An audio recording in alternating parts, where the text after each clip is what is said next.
Pegando o gancho nesse cântico que cantamos, e sempre que o cantamos eu faço a conexão dele, né, até por algumas figuras que são utilizadas com a parábola do filho pródigo. E nessa parábola nós a conhecemos bem, citamos ela várias vezes aqui no meio dos irmãos, inclusive no momento do partir do pão. E sabemos então a história do filho que ele, de maneira muito ousada e atrevida, rebelde, ele antecipa a morte do seu pai quando ele pede ao seu pai a parte que lhe cabia da herança. E então ele toma essa parte da herança, a parte da terra. Ele, então, com o dinheiro ali que ele, provavelmente o pai vendeu a parte que cabia ao filho pródigo. Então, o dinheiro que ele conseguiu ali passou ao filho, o filho vai para uma terra longínqua e vive de maneira dissoluta. E em determinado momento, né, é relatado da fome que sobrevém àquela terra, aquele país. E no versículo 17 de Lucas 15, fala que o filho pródigo ele cai em si. Ele cai em si e ele então se lembra da situação e do contexto que os trabalhadores, os servos do pai tinham na casa do pai, e como que esses servos eles tinham uma condição muito mais favorável, muito mais agradável do que a condição que o filho ele estava vivendo ali naquela situação.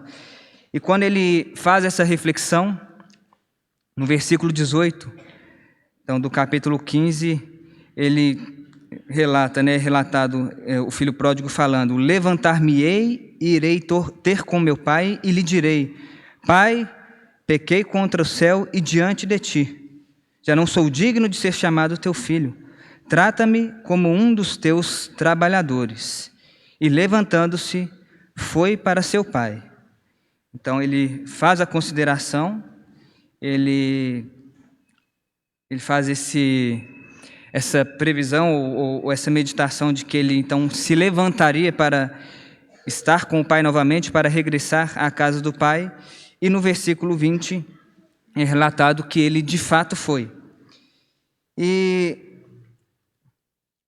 então, quando nós vemos esse relato, nós vemos que aquele pensamento que o filho fez em retornar à casa do pai, ele foi um pensamento que ele depois agiu, ele tomou uma decisão e ele procurou então mudar ali, ou sair daquele contexto na qual vivia. E quando nós lemos, e isso já foi o Gabriel Valentim, não sei se um mês, ou pouco mais de um mês, ele compartilhou dentro de Romanos, e ele trouxe uma mensagem muito relacionada aí a uma vida de arrependimento. E eu me lembro que já desde essa época, né, um pouco antes, eu já estava considerando alguma mensagem nesse sentido. E eu me lembro que no final ali do compartilhar, o Pablo, ao finalizar a reunião, ele mencionou, e também era algo que já eu tinha em mente, né? E acho que são situações que nós precisamos estar atentos, irmão, porque quando, por exemplo, em Marcos, no capítulo 1, quando lá é relatado que João Batista, ou a primeira vez que é relatado sobre o ministério de João Batista, ele, ali no versículo 4 do capítulo 1 de Marcos, fala que João Batista ele aparece no deserto, pregando o batismo de arrependimento para a remissão de pecados. E depois, no versículo 14 desse mesmo capítulo, com respeito agora a Jesus e ao início do seu ministério, é dito que depois de João ter sido preso, foi Jesus para a Galileia pregando o Evangelho de Deus. E qual que é o Evangelho de Deus, irmãos? Qual que é o Evangelho de Deus? Jesus, então ele diz: o tempo está cumprindo e o reino de Deus está próximo. Arrependei-vos e crede no Evangelho. Arrependei-vos e crede no Evangelho. Também, e é mais um ponto para nós meditarmos sobre essa questão de arrependimento, porque no início do ministério de João Batista é falado sobre arrependimento. No início do ministério do Senhor Jesus é falado sobre arrependimento. E no início da vida da igreja é falado sobre arrependimento.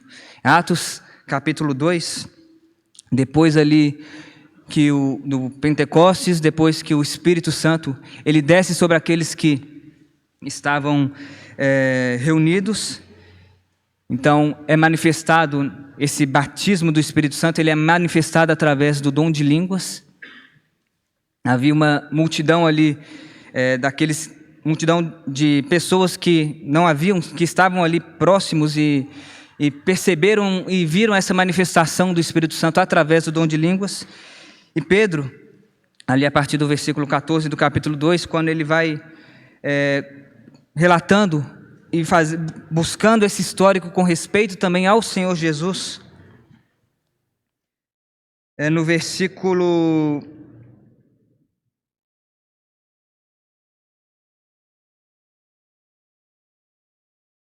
38, isso. Então,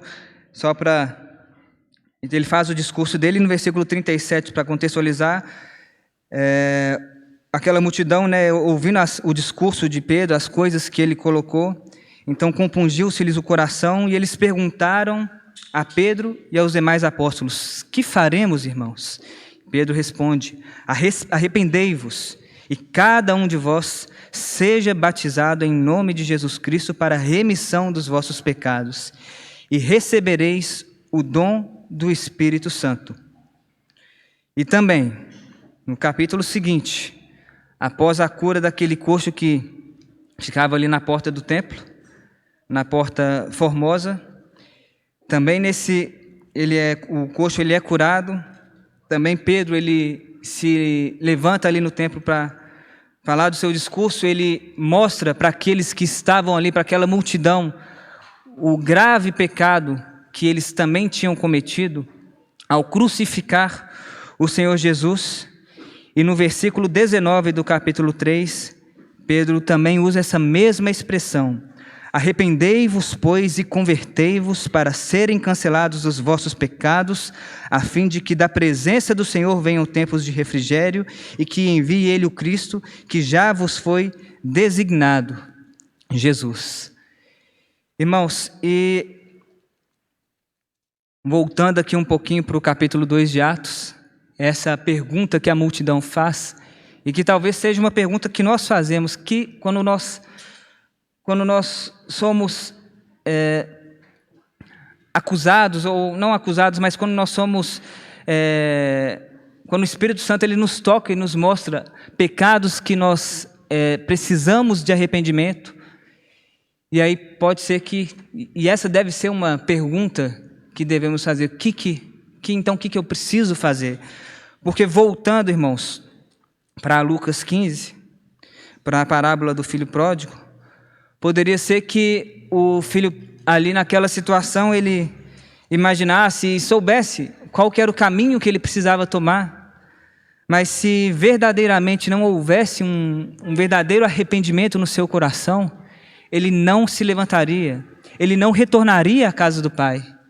E um perigo, irmãos, que infelizmente é de nós, domingo após domingo, quando nós proclamamos a mensagem e a obra da cruz, quando nós proclamamos aquilo que o nosso Senhor Jesus fez por nós, o sacrifício dele em nosso favor, é muito perigoso nós participarmos desse momento, nós considerarmos pecados que cometemos, práticas de pecados que cometemos, que acho que esse é um dos principais pontos e um dos principais problemas nossos. Não são os pecados que caímos sem querer, e que muitas vezes esses pecados nós nos arrependemos e nós pedimos perdão ao Senhor e nós procuramos uma mudança de vida, mas há um risco maior, que são pecados que nós recusamos abandonar, pecados que nós nos sentimos bem com eles, que nós sentimos prazer ao desfrutar do pecado.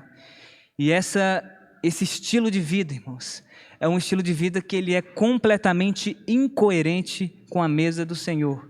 E é incoerente se nós participamos desse momento sem querer abandonar pecados, sem querer abandonar estilo de vida que não agrada ao Senhor. É muito incoerente, irmão, se nós participamos desse momento e nós fazemos alguma consideração, alguma reflexão, mas sem o desejo de uma mudança de vida, sem o desejo de uma mudança de caminho, sem essa interrogação ao Senhor. Senhor, então, esse é o meu pecado, então o que eu devo fazer? E o que é arrependimento, irmão? Senão essa mudança de vida, senão essa compreensão de que a vida e o pecado e a situação em que eu estou é uma vida e um caminho que me leva para longe do Senhor. Voltando lá em João, voltando em João Batista, agora em Lucas, no capítulo 3, é interessante porque ali também é relatado sobre essa questão do pecado, e João Batista ali, ele fala sobre produzir frutos de arrependimento. Então, no versículo 3 de Lucas 3, se referindo a João Batista, fala que João Batista percorreu toda a circunvizinhança do Jordão, pregando o batismo de arrependimento para a remissão de pecados. E no versículo 7, fala que João Batista dizia às multidões que saíam para serem batizadas: raça de víboras, quem vos induziu a fugir da ira vindoura? Produzi, pois, frutos dignos de arrependimento. Produzi, pois, frutos dignos de arrependimento. O arrependimento gera frutos. Por isso, é incoerente uma vida cristã que não manifesta o fruto do Espírito. É uma vida anormal, é uma vida que mostra uma fé enferma, uma fé sem a completa saúde espiritual, porque o arrependimento produz frutos. Os frutos precisam vir com arrependimento, irmãos. E aí, no versículo 10, essa multidão, e é a mesma expressão que nós encontramos em Atos, essa multidão pergunta a João: que havemos, pois, de fazer? E olha, irmãos, como que o arrependimento ele precisa gerar uma mudança de estilo de vida. João, então vai citar alguns exemplos. No versículo 11 ele fala: quem tiver 2 túnicas, reparta com quem não tem, e quem tiver comida, faça o mesmo. Foram também publicanos para serem batizados e perguntaram-lhe: mestre, que havemos de fazer? Lembrando que os publicanos eram aqueles judeus que trabalhavam para o Império Romano e que muitas vezes, e muitos deles, ao cobrarem um imposto devido a Roma, eles cobravam um valor maior para, então, ficar com esse valor à parte do que era o imposto romano. João, então, fala: não cobreis mais do que o estipulado. Também soldados lhes perguntaram: e nós que faremos? E ele lhes disse: a ninguém maltrateis, não deis denúncia falsa e contentai-vos com o vosso soldo. Irmãos, que o Senhor ele nos ajude a entendermos que a única maneira de nós fazermos uma consideração adequada com respeito à cruz, a única maneira de nós tomarmos a nossa cruz para seguirmos o Senhor, é nos arrependendo, é negando a nós mesmos. Cito esse trecho várias vezes com os irmãos. Eu sei que eu sou um tanto quanto redundante nele, mas é porque essas são as etapas para nós seguirmos ao Senhor. Negarmos a nós mesmos é a primeira etapa.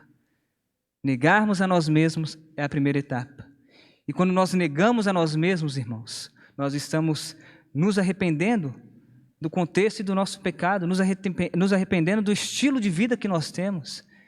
E é tão incoerente se nós não queremos negar a nós mesmos, mas falamos que seguimos ao Senhor, falamos que somos cristãos, se não há fruto de arrependimento nas nossas vidas. Irmãos, acho que é sempre bom lembrar, todos nós pecamos.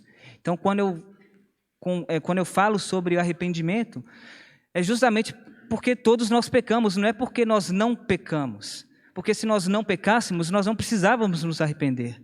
Mas pelo fato de ainda pecarmos, pelo fato de ainda estarmos nessa natureza caída, nessa velha natureza, o nosso caminho precisa ser um caminho de quê? Quando eu me arrependo, quando eu peco, eu preciso me arrepender. A luz do Senhor vindo sobre mim, eu preciso me arrepender. Essa é a mensagem da cruz, irmãos. Esse é o evangelho de Deus, é um evangelho de arrependimento. Se nós quisermos seguir a Jesus, se nós quisermos ser discípulos de Jesus, se quisermos seguir os passos, os exemplos do Senhor, se nós não nos arrependermos primeiramente, nós não conseguiremos. Nós precisamos reconhecer, sim, os nossos pecados, mas não apenas reconhecer, não apenas falar, não, eu sei que essa conduta ela não tem agradado ao Senhor, eu sei que esse caminho ele está me levando para longe do Senhor, e pode ser que nós fiquemos numa esfera tão racional, tão intelectual, de saber, mas é necessário uma mudança e um caminho espiritual. E ao sabermos, ao considerarmos que a casa do Pai, ela é um lugar muito mais confortável e que lá, verdadeiramente lá, há vida. Então eu preciso de fato me levantar. Eu preciso de fato desejar abandonar o pecado. Eu preciso de fato, confessando o meu pecado ao Senhor, falar, Senhor, tenha misericórdia, porque eu sou fraco, a minha carne, o irmão Clandeiro, ele lembrou dessa expressão também que o Senhor Jesus ele usa, né? A carne é fraca, a nossa carne, ela obviamente é tendenciosa ao pecado, obviamente ela é tendenciosa contra a vontade de Deus, e nós precisamos reconhecer isso, mas graças ao Senhor, graças a Jesus, pelo sacrifício que Ele fez, porque o sacrifício dele nos deu condições de, desejosos de abandonar o pecado, nós sairmos dessa situação de pecado. E o Senhor, Ele deseja, irmãos, que verdadeiramente nós entendamos que a cruz dele, a cruz que Ele suportou, a cruz que Ele carregou, foi um exemplo para que nós também tomássemos a nossa cruz, para que nós também negássemos a nós mesmos, negássemos aquilo que tanto agrada a nossa carne. Que o Senhor nos livre de darmos provisão para a carne. Que o Senhor nos livre de nós alimentarmos a carne com as nossas paixões, com as coisas que saciam a carne. E que quando participamos desse momento, quando nós lembramos da cruz do nosso Senhor Jesus, que haja um profundo desejo de mudança de vida, um profundo desejo de arrependimento, e que o Senhor nos livre de uma vida de incoerência, que o Senhor nos livre de nós simplesmente sabermos que estamos pecando, mas sem que isso afete a nossa consciência espiritual. Sabemos, sem saber, irmãos, que há um dia nós estaremos diante do Senhor, e acho que esse é um ponto que muitas vezes nós esquecemos, que todos nós vamos prestar conta ao nosso Senhor. E se nós soubéssemos disso, se nós entendêssemos isso, se soubéssemos de uma maneira verdadeira sobre isso, irmãos, quando nós pecamos, prontamente nós confessaríamos o nosso pecado ao Senhor, porque eu não sei como que vai ser quando eu me colocar diante do Senhor e o Senhor me mostrar pecados que eu simplesmente não quis abandonar. Não quis abandonar um estilo de vida, um padrão de vida mundano. E eu não sei quais vão ser as consequências, mas eu sei que eu vou ter que prestar conta dos meus atos aqui nessa terra. E o Senhor, Ele nos ajude a reconhecermos isso, a termos sabedoria quanto a isso. Porque se nós conseguirmos fazer essa meditação, irmãos, seguramente nós não vamos querer estar em um contexto de pecado. E o Senhor, Ele nos ajude, que o sacrifício que o Senhor fez por nós seja uma mensagem verdadeira em nossas vidas, seja uma mensagem que nos toque e nos quebrante profundamente, que os nossos corações eles sejam levados a uma vida de arrependimento, para nós estarmos aí nesse caminho que nos leva ao Senhor, e não nos caminhos que nos leva à morte, não nos caminhos que nos afasta do Senhor e que pode até calar o espírito, né? a insensibilidade àquilo que o Espírito muitas vezes deseja nos falar. Nós atingimos esse ponto de insensibilidade quando nós persistimos em uma vida obstinada no pecado. Que o Senhor Ele nos ajude, que Ele nos capacite a participarmos desse momento por aquilo que Ele fez e porque Ele é digno. Ele é digno. Que possamos dar esse testemunho aqui como parte do corpo de Cristo, de que Cristo Ele levou sobre si as nossas enfermidades, as nossas dores, os nossos pecados, a nossa condenação, tudo que cabia a nós com respeito às consequências do pecado, o Senhor Jesus Ele tomou para si. E hoje Ele nos oferece uma vida de abundância, uma vida de graça, e Ele é a própria vida que Ele tem oferecido dele mesmo para nós. Que o Senhor possa nos abençoar nessa manhã. Senhor, que a Tua cruz, que o Teu sacrifício e que o Teu sangue possam atingir o mais profundo do nosso ser, o mais profundo da nossa consciência. Senhor, que entendamos que o Senhor morreu na cruz para nos tirar de uma vida miserável, Senhor.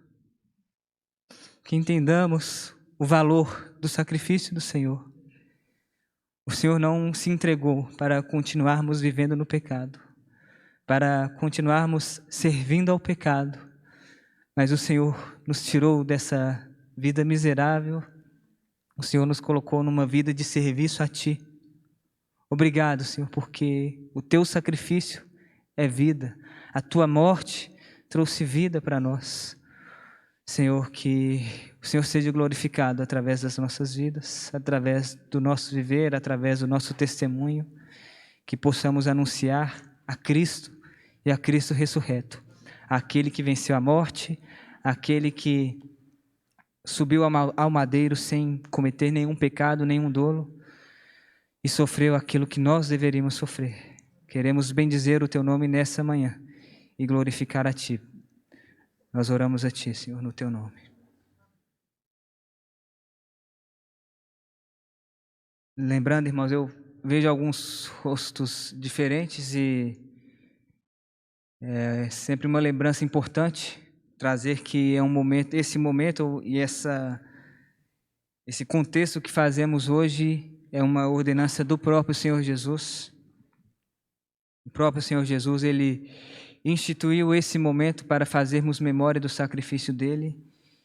E Ele deseja que todos aqueles que já creram nele, que já se entregaram a Ele, que já se entregaram ao senhorio dEle, que já foram salvos pela graça dEle, participem desse momento.